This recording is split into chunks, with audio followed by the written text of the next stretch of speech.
Donc une petite synthèse pour vous expliquer ce que c'est que la dominance. Donc c'est un excès de confiance en soi. Donc une personne en excès de confiance en elle montre beaucoup d'assurance, s'exprime facilement pour occuper le terrain et peut être perçue comme intimidante. Elle a tendance à avoir une haute image d'elle-même et à dévaloriser les autres. Elle a facilement recours, sans toujours se rendre compte, à des procédés de déstabilisation émotionnelle. Flatterie, culpabilisation, moquerie, voire menace. Dans le but d'obtenir ce qu'elle attend des autres. Au détriment de toute logique et même parfois à l'encontre de ses propres valeurs. Elle peut ressentir un certain plaisir à prendre l'ascendant sur les autres et à les manipuler. L'excès de confiance en soi peut entraîner une tendance à s'attribuer tous les mérites des réussites et à reporter sur les autres la responsabilité de ses difficultés ou de ses échecs. La dominance elle est caractérisée par ce qu'on appelle des rituels qui sont en fait des comportements caractéristiques. Donc ce qu'il faut comprendre, c'est que c'est très graduel. C'est-à-dire que les personnes qui sont à un positionnement grégaire de un ou 2, c'est pas très grave. C'est pas quelque chose de très, on va dire, nocif dans leur vie. Alors, un moins que 2 évidemment, moins que 3. Mais à un ça va encore. 2, 3, ça peut commencer à être problématique dans la vie avec les autres. 4, 5, c'est extrêmement dangereux. C'est-à-dire que là, on passe en hôpital psychiatrique ou en prison. C'est des personnes qu'on ne veut pas avoir dans notre société. Si elles se laissent complètement driver par ça au quotidien, c'est extrêmement dangereux. Donc niveau 1, on est dans la flatterie, la séduction. C'est des gens qui vont finalement être dans la manipulation des sentiments, mais gentiment. Ils vont essayer de séduire, ils vont essayer. Il y a ce côté un petit peu charismatique, un petit peu très souriant, très sympathique, avec de la flagonnerie. L'idée là finalement, c'est de réussir à émoustiller hein, finalement l'autre, et c'est avoir ce petit, c'est quand même derrière la dominance, il y a quand même une logique de manipulation, il y a quand même une logique de effectivement de avoir de l'emprise sur l'autre, de réussir à manipuler ses sentiments à différents niveaux. Ce que recherche la gouvernance grégaire en dominance, finalement, c'est que l'autre puisse se soumettre à soi, que l'autre ait un peu peur de soi. Donc c'est vraiment le côté j'ai envie d'impressionner, j'ai envie de faire peur.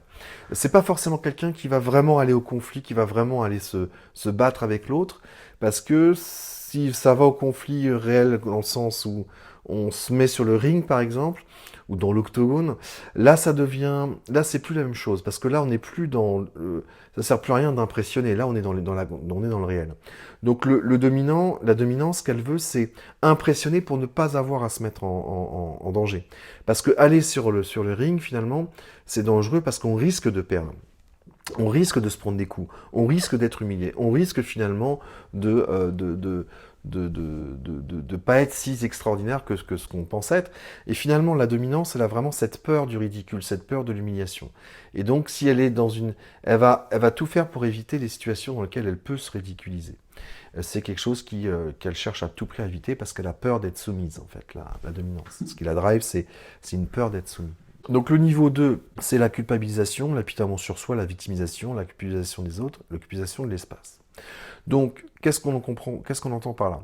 Donc, l'apitoiement sur soi, quelqu'un qui a de la dominance et qui a un niveau 2, il va sans arrêt en fait s'apitoyer sur soi dans le sens où il se sent vraiment victime de la société ou des autres. Il sent vraiment il a vraiment le sentiment, il ressent que lui, on est injuste avec lui, qu'on cherche à lui mettre des bâtons dans les roues, qu'on cherche finalement à l'empêcher de s'exprimer ou à l'empêcher de pouvoir donner son avis. Et là, il ne va pas se rendre compte forcément que lui, il a tendance justement à très souvent donner son avis, à très souvent imposer ses idées, et très rarement finalement laisser de la place aux autres. Donc, il a vraiment, lui, si vous voulez, son niveau d'équilibre, il est pas, les deux sont pas au même niveau. C'est-à-dire que pour lui, l'équilibre, c'est quand les gens se soumettent à lui et donc lui laisse prendre de la place dans la société, etc. Et donc, il va avoir cette tendance aussi à culpabiliser les autres, c'est-à-dire que, mais tu m'as pas rappelé, mais tu m'appelles plus, alors que lui-même n'appelle pas, par exemple. Ou bien c'est, mais, euh, mais t'as pas pensé à moi là pour ça, je t'avais pourtant, enfin, j'aurais voulu que tu penses à moi à ce moment-là, ou ça va être le côté, si tu, culpabilisation des autres, c'est, bah écoute, Là, j'attends un peu mieux de toi, j'attends un peu plus de toi sur ce sujet-là. C'est-à-dire que c'est quelqu'un qui n'a pas forcément un rapport objectif de supériorité sur vous dans la société. Par exemple, c'est pas votre patron, hein, c'est juste un collègue, par exemple. Mais il va se permettre de vous culpabiliser, de vous faire de vous faire des reproches, de vous faire des remarques, de faire du chantage affectif, ce genre de choses. Euh, bon, quand on parle de pervers narcissique, même si c'est un terme qui est pas tout à fait précis, pas tout à fait juste. Quelque part, la description du pervers narcissique, on retrouve pas mal de choses dans la dominance. Un pervers narcissique, souvent, c'est quelqu'un qui peut avoir de la dominance.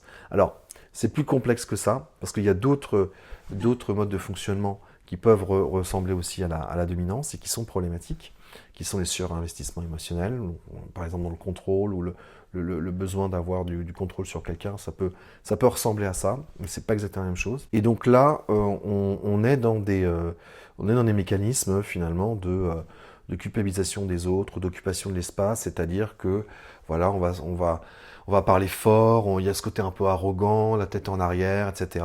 Donc ça, c'est très caractéristique de la dominance. C'est quelqu'un qui veut qu'on le regarde, qu'on fasse attention à lui.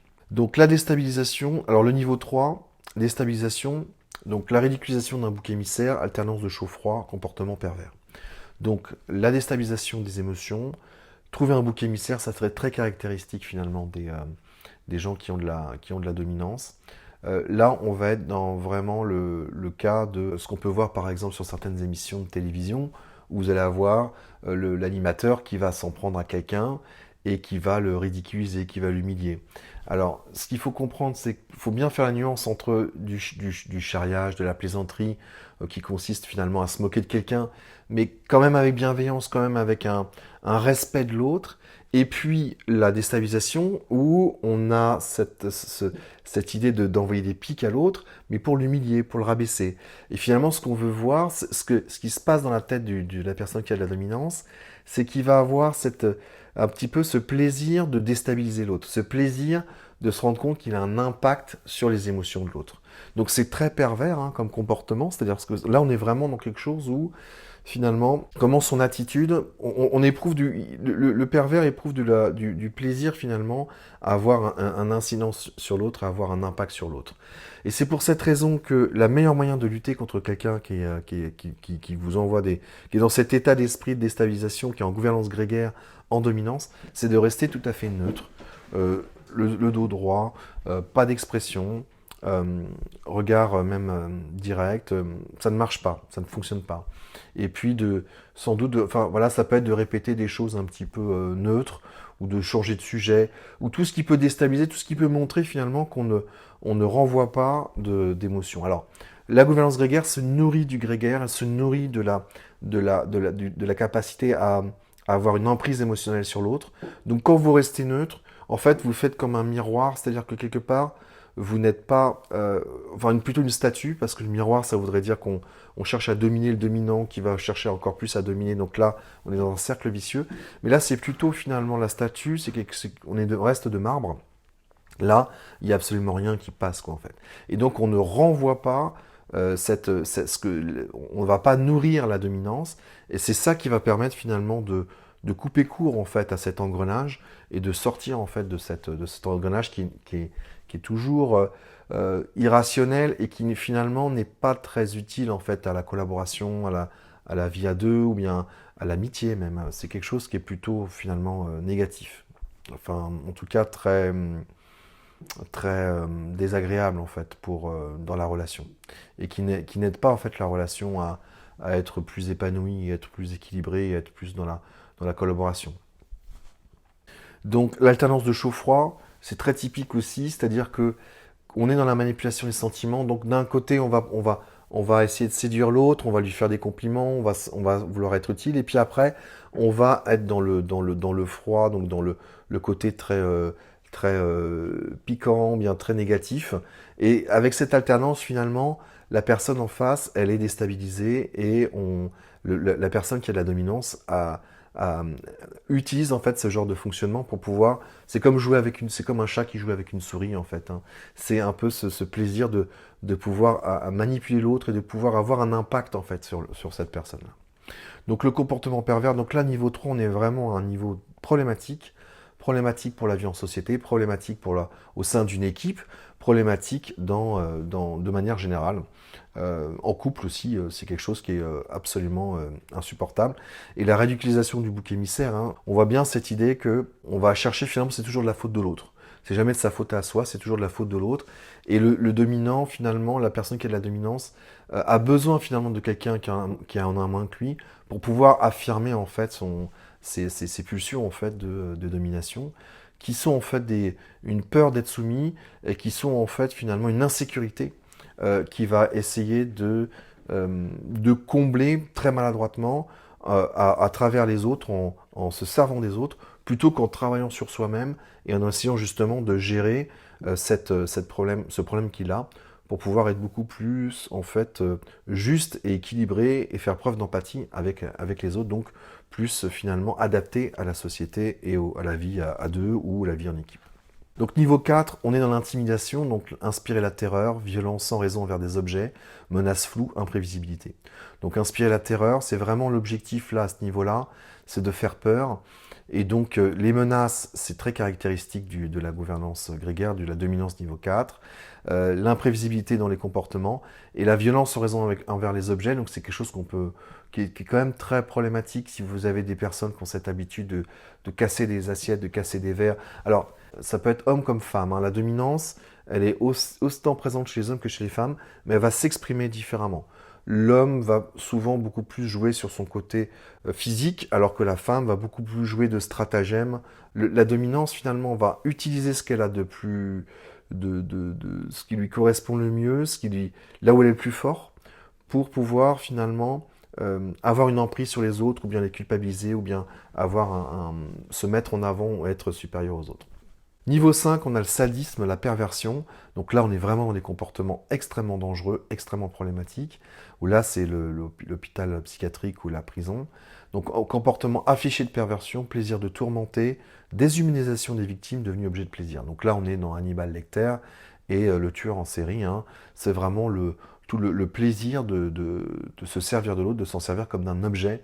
Donc là, il y a une totale déshumanisation. Et donc, on voit que plus on est dans les niveaux élevés, plus l'empathie est complètement inaccessible, et plus la fait d'assumer en fait sa dominance est complètement libéré, quoi. C'est-à-dire plus on est haut, plus on assume son manque d'empathie, plus on assume le fait d'avoir des comportements comme ça, plus on trouve ça tout à fait normal et légitime, en tout cas pour soi. Et là, on est dans des cas, effectivement, qui sont extrêmement dangereux et qui sont irrécupérables. C'est pas quelque chose qu'on va pouvoir transformer et modifier. C'est quelque chose on peut apprendre à ces personnes à gérer, mais c'est pas quelque chose qui va disparaître comme ça. Faut pas croire que ça va disparaître comme ça du jour au lendemain.